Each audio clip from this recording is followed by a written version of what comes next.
Hi guys, welcome back to my channel. Today's video is all about the Louis Vuitton Keepall and how to pack it efficiently. So I've developed a way of packing a Louis Vuitton Keepall because as you can see, this is definitely kind of like a designer duffel bag. I love it. It's so stylish, it's so classic, and I love carrying it. But as you can see, it's really kind of unstructured and sometimes that makes it hard to pack. So my method definitely gives it a lot more structure and really allows you to pack as many items as possible, at least in my opinion. Maybe you guys have a better way, but I've kind of played around with this for a long time and I really do think this works. I'll just quickly do a brief overview of the bag and then the majority of this entire video will be showing you how to pack it, and my method definitely can also be applied to a regular suitcase. So you'll definitely see that when I'm kind of showing you what I do. I'll also be inserting just a few regular packing tips for you along the way of just, what to kind of like pick out and what kind of like maximizes your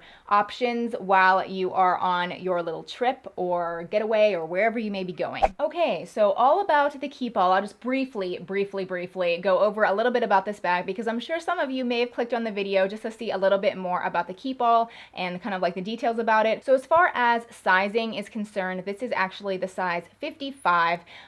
There's other sizes. 45 is the smallest, then there's 50, 55, which is what I have, and then 60, which is the very largest, and 60 is really, really big. I personally do like the 55.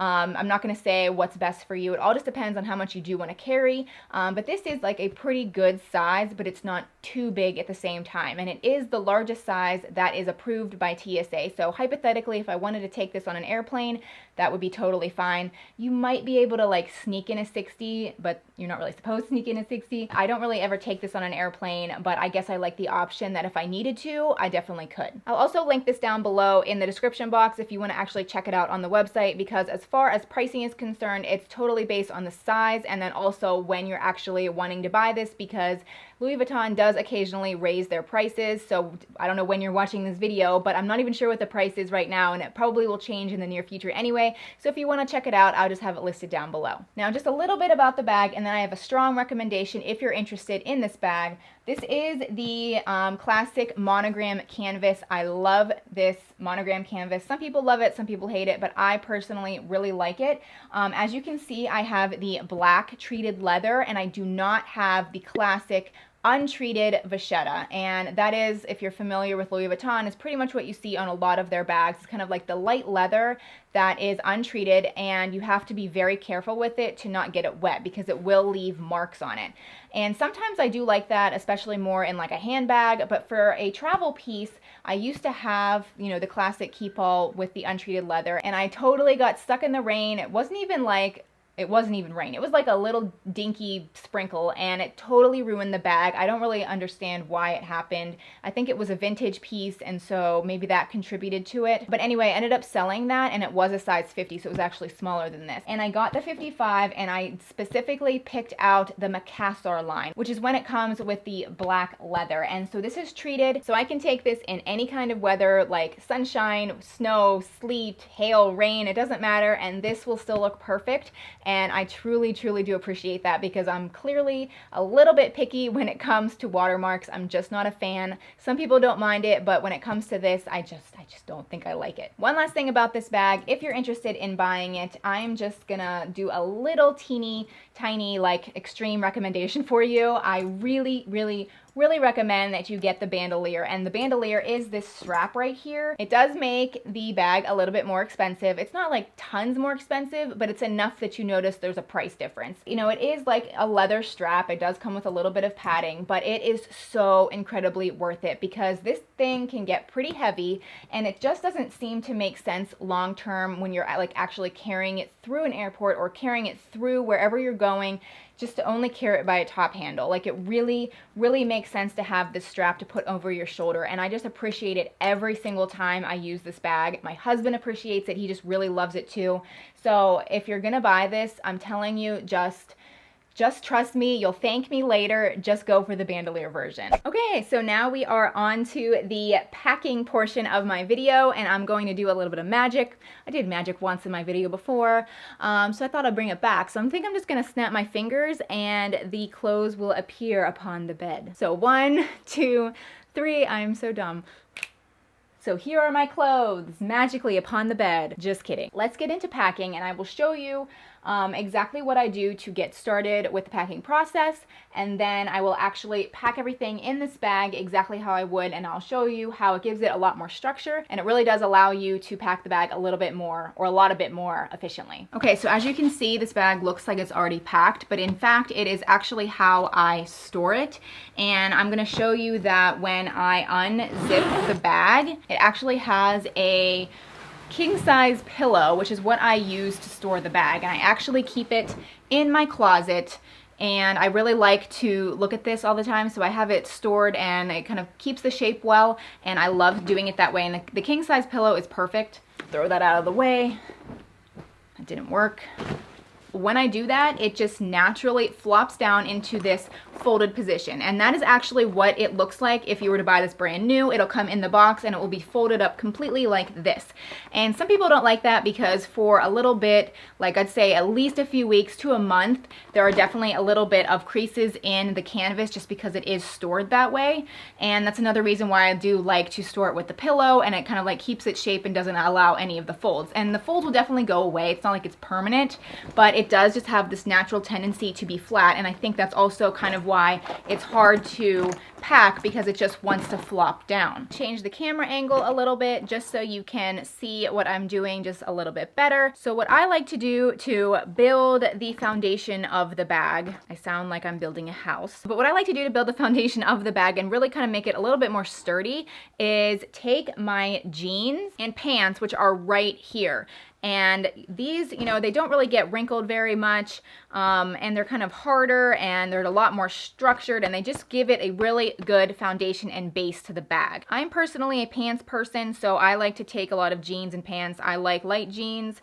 I'm gonna take a pair of dark jeans, a pair of black jeans, and then also you obviously can't forget the sweatpants. These are really nice Calvin Klein sweatpants that I love to wear. So I'm just going to take my pants and really just line the bottom of the bag.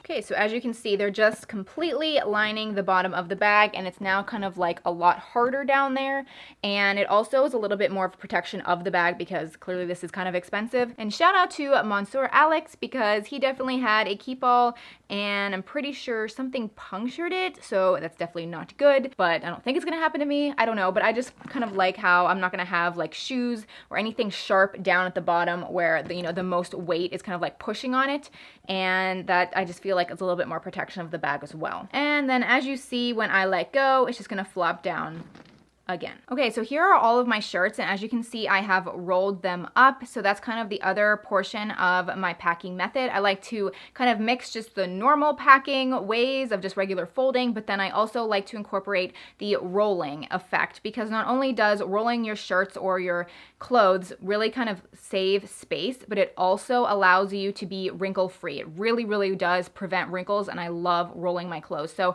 here I have 7 shirts, and I also packed a jumpsuit because I love packing jumpsuits and rompers because it's one piece of clothing and it's your entire outfit. It saves so much space, and it's just a full outfit in one piece of clothing. I also really like this camo shirt. I always seem to take this when I travel because not only is it a regular shirt, but it can also be a little jacket, and you know, it's kind of like a neutral color. I mean, camo isn't neutral. There's definitely a print to it and definitely has a color, but I just really feel like it can be mixed and matched with so many things, and like I said, it can be a jacket or just a regular shirt. And then I have other shirts. I've just got basic t-shirts that are solid colors, and I really try to specifically pick shirts that are neutral, and I kind of do that for a couple reasons. First, it allows you, again, to mix and match your outfits. I really do like to pick full outfits when I pack, so that I'm not just going through my closet and picking out random things I really like, so that when I get there, I just have a lot of different choices, and I just feel like that's really setting you up to just overpack. So I really try to lay out my specific outfits on the bed, but then also make sure that they're going to coordinate with each other, so that if in a pinch I want a different kind of an outfit, I can definitely mix and match things, and other things will go together. So back to the packing, what I'm gonna do with my rolled shirts is actually just line the perimeter of the bag with the rolled shirts.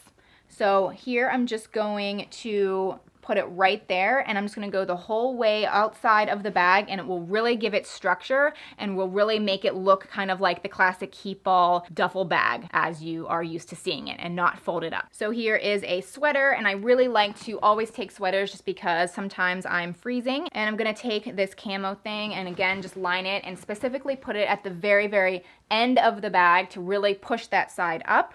I'm going to take these two t-shirts and put them on this side as well. And then here is a sweatshirt. This is just definitely more for a casual look, even maybe before I go to bed. A lot of times hotel rooms or wherever I'm staying is a lot more chillier than what I kind of like. So I definitely really like the sweatshirts. And then this also is just kind of like a sleeping shirt. It's an Adidas shirt.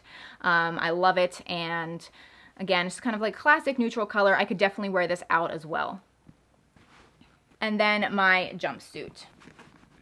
All right, so now that I have done that, when I let go, it is not flopping down. You really can see the bag better, and it allows you to then put kind of like the uneven things that are not easily folded directly on top, and that will kind of complete the bag. So the rest of the items that I always have to pack mostly include shoes, my toiletry bag, my jewelry case, so you just open it up and you can stuff your jewelry. And then we can't forget a hairbrush, and I really like to include just a bottle of water because sometimes, again, depending on where you go, you kind of don't know if you're gonna have water or not. I mean, you're gonna have water. I just mean like, it's nice to have a bottle of water, and I'm actually really thirsty right now. So back to the shoes. I'm just gonna take these Calvin Klein mules. They are heels. Usually I do take at least one pair of heels, but I do tend to grab thicker heels just because I don't know, like if I'm walking a lot, like thicker heels definitely go easier on my feet. But regardless, I love putting my shoes just in the very center of the bag. I just kind of line them up. I kind of,